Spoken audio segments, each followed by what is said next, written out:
Welcome to World Ocean Radio. I'm Peter Neill, director of the World Ocean Observatory. The recommendation of every scientist is to collect more data. There are vast compendia, most everything caught up in a colossal search engine for information to fuel the even more demanding requirements of artificial intelligence, which we will rely on more and more for how the future works. Decisions are made, problems are solved, students are taught, and services are delivered. Our world has become a huge data sink with the intent to observe everything there is to see, to know everything there is to know, whether or not we can understand it. Thus, we have efforts to assemble a definitive record of our existence, material culture in museums and historical societies, documents and visualizations in libraries and archives, seeds in genomes in protected underground shelters, and penultimately in a database called the Catalogue of Life, a digital community of users based in the Netherlands, defined on its website as follows. The Catalogue of Life is the most comprehensive and authoritative global index of species currently available. It consists of a single integrated species checklist and taxonomic hierarchy.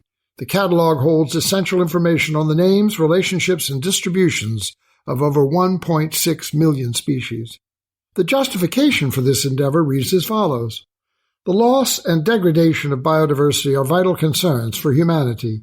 There is currently no single universal and complete reference to what species we think are alive today. Without this, we cannot sustainably use, explore, monitor, manage, or protect biodiversity resources. The Catalogue of Life depends on the contributions of more than 150 global species databases, established at centers of expertise around the world, that continue to identify new data sources that address gaps.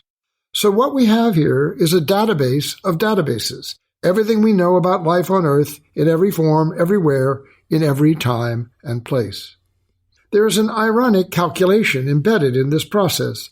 We add to our count of species by consolidated records and new research and discoveries, and we subtract our count by the disappearance of species at a disconcerting rate as a result of conditions created by the human species detrimental terminally to some others. Beyond toxins and other poisonous conditions for habitat, climate change is an additional major consideration as temperature, circulation, and other shifting conditions attack the distribution and survivability of species on land and sea. Data collection in the ocean is growing exponentially through fixed and floating observation systems, underwater vehicles, research vessels, satellite analyses, and redirection of scientific interest from terrestrial to marine environments worldwide.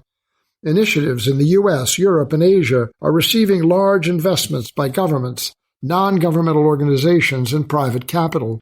It is as if the old frontier is either polluted or already known, and the research energy must shift to a new horizon where knowledge awaits. That is, if you can see through the chemicals dumped, oil spilled, persistent organic pollutants circulated, deoxygenated nitrogen concentrated, waste and plastic discarded, reefs and coastal nurseries despoiled, and all the other negative conditions now so evident in an ocean that no longer can be expected to infinitely heal itself. Despite all this, the ocean in its nurturing watershed remains our planet's most astonishing catalogue of life. If we are to know it, we must preserve it. And to paraphrase what Jacques Cousteau so famously said, if we are to sustain it, we must love it and act to protect it.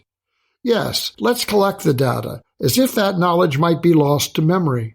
But yes, also, let's join every political and social action, locally, nationally, and internationally, to restrict and reorder how we engage with the ocean, and with that living data that is our inevitable sustenance for the future.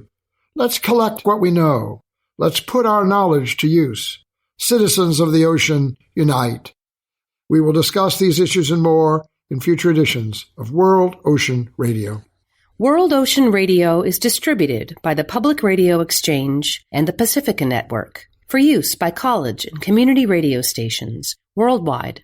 Find us wherever you listen to your favorite podcasts and at worldoceanobservatory.org.